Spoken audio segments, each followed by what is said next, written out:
வணக்கம். எல்லாரும் எப்படி இருக்கீங்க? நல்லா இருக்கீங்களா? சரி, ஒரு நிமிஷம் யோசிச்சு பாருங்களேன். ஒரு 4 பேர் இருக்கிற இடத்துல நீங்க நிக்கிறீங்க. மனசுக்குள்ள இருக்கிறதை எல்லாம் கொட்டி ரொம்ப ஆர்வமா ஏதோ ஒன்னு பேசிட்டு இருக்கீங்க. ஆனா அங்க ஒருத்தர் கூட உங்க கண்ணை பார்த்து நீங்க சொல்றத கேட்கல. ஒருத்தர் போனை நோண்டிக்கிட்டு இருக்காரு, இன்னொருத்தர் பக்கத்துல இருக்கிறவர்கிட்ட எதையோ கிசுகிசுன்னு பேசிட்டு இருக்காரு.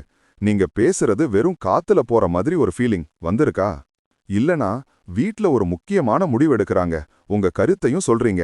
ஆனா அத காதுலயே வாங்கிக்காம, ஏய் நீ சும்மா இருப்பா, உனக்கு ஒன்னும் தெரியாது அப்படின்னு சொல்லி உங்கள ஒரு பொருட்டாவே மதிக்காம பேசிட்டா அந்த நொடி எப்படி இருக்கும்? நம்ம மேல நமக்கே ஒரு டவுட் வரும்ல. ஒருவேளை நாம சொல்றது தப்போ இல்ல நம்ம யாருக்குமே பிடிக்கலையோ அப்படின்னு மனசு கிடந்து அடிச்சுக்கும். இந்த மட்டம் தட்டுறது, மரியாதையே இல்லாம நடத்துறது, இதெல்லாம் சும்மா வார்த்தைங்க இல்ல. அது ஒரு மனுஷனோட தன்னம்பிக்கையே அரிச்சு தின்னுடும். ஆனா ஒரு விஷயம் சொல்லட்டா, மத்தவங்க உங்களை எப்படி நடத்துறாங்கங்கிறது வேணா அவங்க கையில இருக்கலாம். ஆனா அவங்கள எப்படி நடத்த வைக்கணுங்கிறது முழுக்க முழுக்க நம்ம கையில தான் இருக்கு. என்ன, அவங்க அப்படி நடந்துக்கிறதுக்கு நான் என்ன பண்ண முடியும் அப்படின்னு நீங்க கேட்கறது எனக்கு புரியுது. ஆனா சிம்பிளா சில விஷயங்களை நாம மாத்திக்கிட்டாலே போதும். நம்மள சுத்தி இருக்கிறவங்க நம்மள பார்க்கற பார்வையும் நம்ம கிட்ட பழகுற விதமும் ஆட்டோமேட்டிக்கா மாறும். இது ஏதோ மேஜிக் இல்ல, சிம்பிள் சைக்காலஜி. இன்னைக்கு அப்படிப்பட்ட ஒரு 6 சூப்பரான விஷயங்களை பத்தி தான் பார்க்க போறோம். மத்தவங்க உங்கள மதிக்க, உங்கள மட்டம் தட்டாம இருக்க நீங்க என்ன செய்யணும்? வாங்க கதைக்குள்ள போலாம். முதல் விஷயம் ரொம்ப ரொம்ப முக்கியமானது. அடுத்தவங்களுக்காக உங்க நேரத்தை உடனே ஒதுக்குறத நிறுத்துங்க. என்னடா இது, சுயநலமா இருக்க சொல்றாங்களே அப்படின்னு நினைக்காதீங்க. இது சுயநலம் இல்ல, சுயமரியாதை. யோசிச்சு பாருங்க, யாருக்காவது ஒரு உதவி வேணும்னா முதல் ஆளா உங்ககிட்ட தான் வர்றாங்களா? நீங்க என்னதான் முக்கியமான வேலையில இருந்தாலும், மச்சி கொஞ்சம் இத பண்ணி தரியா அப்படின்னு கேட்டா நீங்களும் உங்க வேலைய அப்படியே போட்டுட்டு ஓடி போய் செஞ்சு கொடுப்பீங்களா? அப்படி செஞ்சா நீங்க ரொம்ப நல்லவங்க தான், சந்தேகமே இல்ல. ஆனா இந்த உலகத்துக்கு அது எப்படி தெரியும் தெரியுமா? ஓ, இவனுக்கு வேற வேலையே இல்ல போல, நாம கூப்பிட்டா எப்ப வேணாலும் வருவான் அப்படிதான் நினைப்பாங்க. ஈஸியா கிடைக்கிற எந்த பொருளுக்கும் மதிப்பு இருக்காது. அது மனுஷங்களுக்கும் பொருந்தும். உங்க நேரம் ரொம்ப காஸ்ட்லியானது, அது உங்களுக்கானது. ஒருத்தர் உதவி கேட்கும்போது உடனே ஓகேன்னு சொல்லாதீங்க. ஒரு நிமிஷம் யோசிங்க, உண்மையிலேயே உங்களுக்கு டைம் இருக்கா?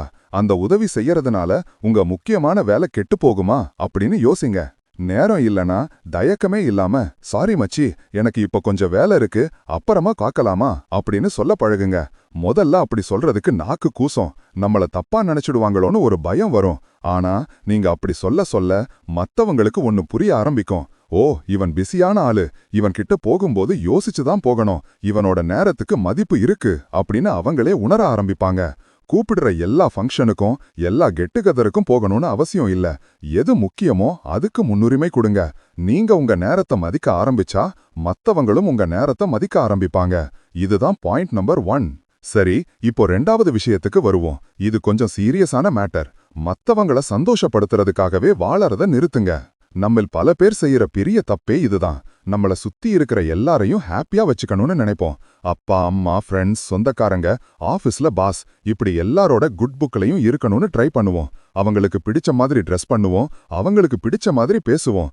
அவங்க ஆசைப்படுறாங்கங்கிறதுக்காக நமக்கு பிடிக்காத ஒரு விஷயத்த கூட செய்வோம். ஆனா என்னைக்காவது யோசிச்சு பார்த்திருக்கீங்களா? இப்படி அடுத்தவங்களையே சந்தோஷப்படுத்தி நீங்க உங்களையே தொலைச்சிடுறீங்க. உங்களுக்கான சொந்த கருத்து, விருப்பம், கனவுன்னு எதுவுமே இல்லாம போயிடும். ஒரு கட்டத்துக்கு மேல நீங்க மத்தவங்களோட ஆசைகளை நிறைவேத்துற ஒரு ரிமோட் கண்ட்ரோல் மாதிரி மாறிடுவீங்க. யாராவது உங்ககிட்ட வந்து, நீ ஏன் இப்படி இருக்க, அப்படி இருந்தாதான் நல்லா இருக்கும் அப்படின்னு சொன்னா உடனே உங்கள மாத்திக்க முயற்சி செய்யாதீங்க. உங்களுக்குன்னு ஒரு ஸ்டாண்ட் இருக்கணும், அதுல நீங்க உறுதியா நிக்கணும். இல்ல, எனக்கு இதுதான் சரி அப்படின்னு படுது, நான் இப்படிதான் இருப்பேன் அப்படின்னு சொல்றதுல ஒரு தப்பும் இல்ல. எல்லாரையும் ஒரே நேரத்துல ஹாப்பியா வச்சுக்கணும்னு நினைக்கிறது நடக்கவே நடக்காத காரியம். நீங்க என்னதான் நல்லது செஞ்சாலும் உங்களை யாருக்காவது பிடிக்காம தான் போகும். அதனால மத்தவங்க என்ன நினைப்பாங்க அப்படின்னு கவலைப்படுறத விட்டுட்டு, உங்களுக்கு என்ன பிடிக்குது, எது உங்களுக்கு சந்தோஷம் தருதுன்னு யோசிக்க ஆரம்பிங்க. நீங்க நீங்களா இருக்க ஆரம்பிக்கும்போது உங்களோட உண்மையான குணத்தை பார்த்து உங்கள மதிக்கிற ஒரு கூட்டம் தானா உருவாகும். அடுத்து 3வது விஷயம், உங்க உடம்பு மேல கவனம் செலுத்துங்க. என்னது, உடம்புக்கும் மரியாதைக்கும் என்ன சம்பந்தம் அப்படின்னு கேக்குறீங்களா? நிறைய சம்பந்தம் இருக்கு. நீங்க எப்படி நடக்கிறீங்க, எப்படி நிக்கிறீங்க, எப்படி மத்தவங்கள பாக்குறீங்கங்கிறது எல்லாமே நீங்க யாருங்கிறத மத்தவங்களுக்கு சொல்லாம சொல்லும். கூனி குறுகி தரைய பார்த்து நடந்தா மத்தவங்களுக்கு என்ன தோணும்? இவனுக்கு கான்ஃபிடென்ஸே இல்ல போல, ஏதோ பயந்தாங்கொழியா இருக்கான் அப்படின்னு தான் தோணும். அதுவே நெஞ்ச நிமிர்த்தி நேரா கண்ணை பார்த்து நீங்க நடந்தா அது ஒரு விதமான கெத்த கொடுக்கும். அது உங்க மேல ஒரு மரியாதையை தானா உருவாக்கும். சிம்பிளா நீங்க போடுற ட்ரெஸ் கூட இதுல ஒரு பெரிய பங்கு வகிக்கும். காஸ்ட்லியா ட்ரெஸ் பண்ணணும்னு நான் சொல்லல. ஆனா சுத்தமான அயன் பண்ண உங்களுக்கு பொருத்தமான உடைகளை போடும்போது அது உங்கள மேல உங்களுக்கே ஒரு நல்ல ஃபீலை கொடுக்கும். அந்த ஃபீல் உங்க நடவடிக்கைகளிலும் வெளிப்படும். தினமும் கொஞ்ச நேரம் எக்ஸசைஸ் பண்ணுங்க.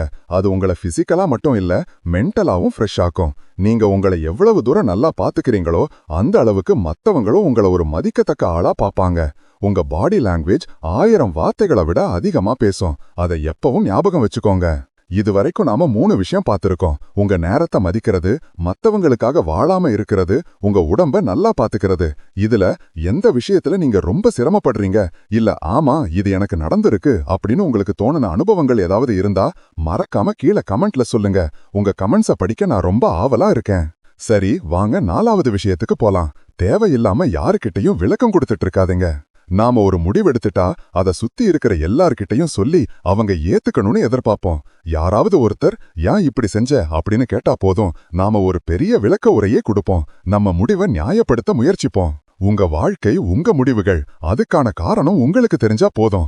உங்களுக்கு உண்மையிலேயே அக்கறை உள்ளவங்களுக்கு நீங்க விளக்கம் கொடுக்க வேண்டிய அவசியமே இருக்காது.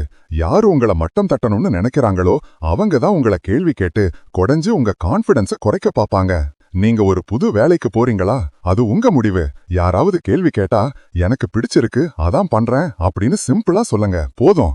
நீங்க உங்க ஒவ்வொரு செயலுக்கும் மத்தவங்க கிட்ட அப்ரூவல் கேட்க ஆரம்பிச்சா உங்க வாழ்க்கையோட கண்ட்ரோல மத்தவங்க கையில கொடுக்கறீங்கன்னு அர்த்தம்.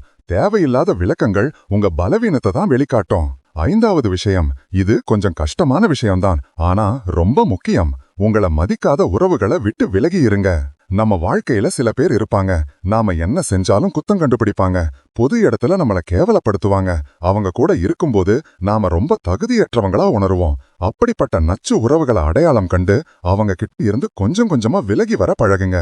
உங்க மன அமைதியை விட, உங்க சுய மரியாதையை விட இந்த உலகத்துல எதுவுமே இல்ல.